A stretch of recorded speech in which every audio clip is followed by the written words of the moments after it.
Hey everybody, Rachel here from Rachthestamper.com, and today I wanted to show you a few cards with a card sample that someone asked me about last week.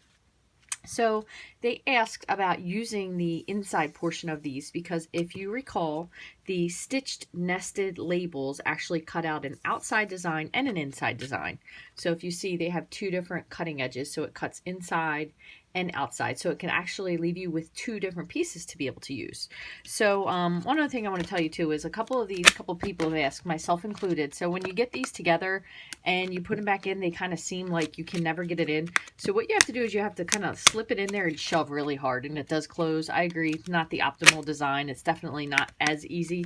Kind of feels like you're going to break it, but it does go back in with a little bit of extra oomph to it.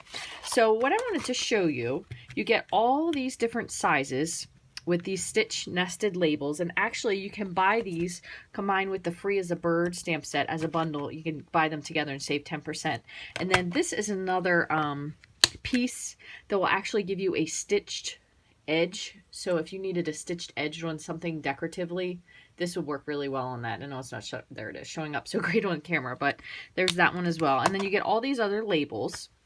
So I'm going to show you a few of the cards that I already created, and then we'll make one more. So you have the option of cutting out a piece and then filling in the centerpiece with a different piece that you've used with Whisper White.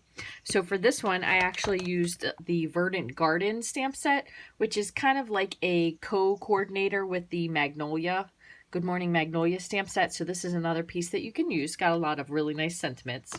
So I did this one.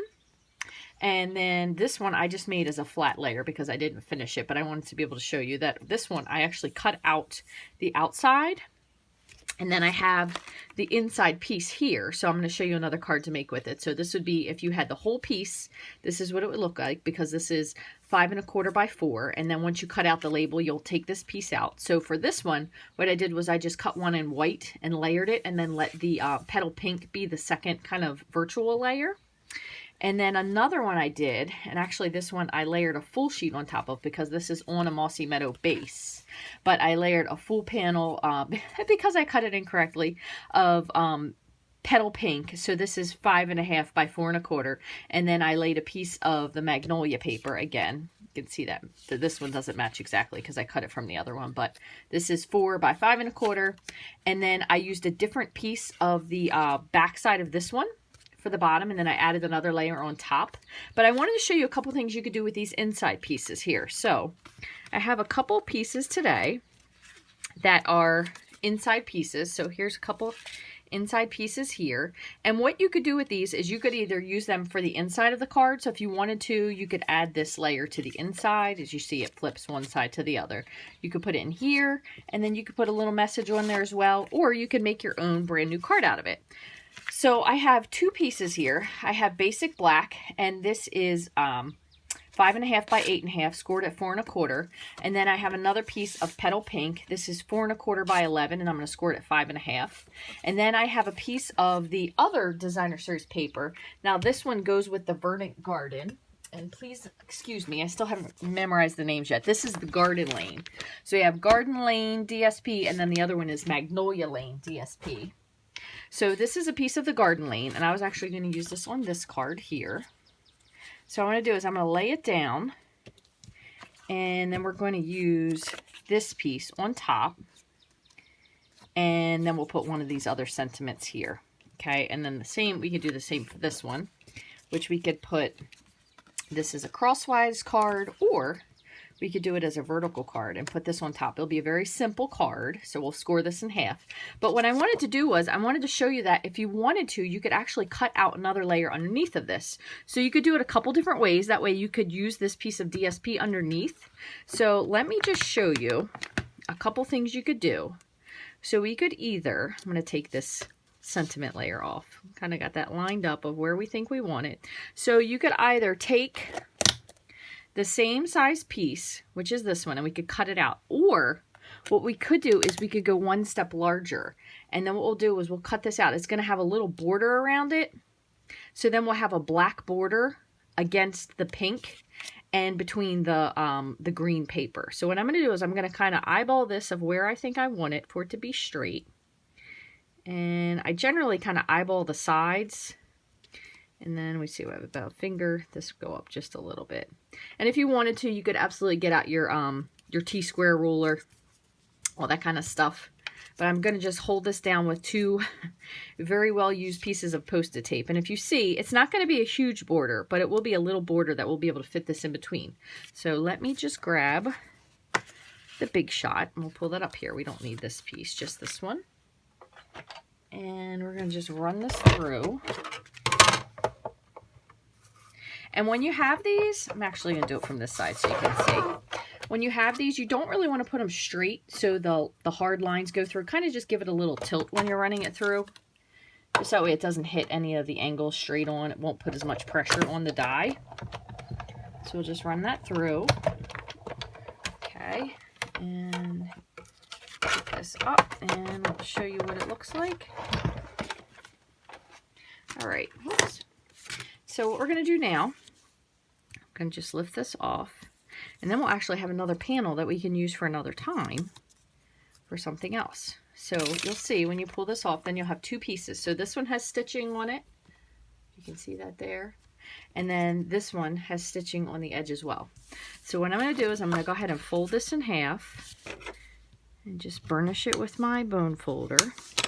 And then to make it simpler, just because this is a little bit narrow, and you could use either piece because both of them would look really pretty with the stripes, but I'm going to still use the flowery side. I'm going to put liquid glue, that way if I need to adjust it, it kind of gives me a little bit more play. And you do want to make sure you get these little thin spots here and all the way, whoops, to the corner. Move that over. Okay, so I have my card, so it opens this way. Sorry, I'm getting a little butterfingers here with my glue. So I'm going to just lay this down so it matches pretty well center-wise. There we go, just like that. Okay, and then what did I do with my piece? Did I put it over here? Here it is.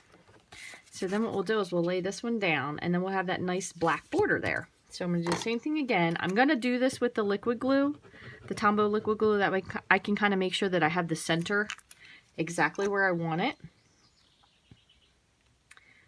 Slide this on here, kind of like that. Make sure it's straight. And then we'll put this one here. Actually, I'm going to pop this one up with dimensionals just to make it a little more fun. So if you're watching, I hope you are. This one's for you, Donna. You asked me. You saw a lot of them made with the inside, but you didn't really know what to do with the middle pieces that were cut out or the extra layers. So this is something that you could do quite simply. Just pop that up. Very simple card, so really, really easy. This is actually from the Waterfront stamp set, so there's little dots.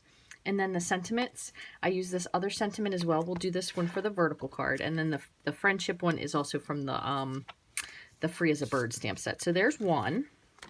And this one I did not score. So I'll see if I can line this up, score it without wrecking it. I do that, I usually do both sides. So then this one, we'll just make this one really simple. Just like that. You could always add a little bit of an embellishment to it if you want. And what I'm going to do is I'm going to put this glued down directly, and then we'll pop the other one up. I'm going to put this right in the center. Just make sure it's centered the way you want it. So if you need to pick it up and move it a little bit for your points. Pretty good, just like that. Okay, and then what we'll do is, let me see, have some of these. I always use the little end pieces of these if I'm kind of finishing something up. These are great for if you need like long pieces on something thin that you want to pop up. But a lot of times if I have like these big end pieces, I'll kind of use them on the square.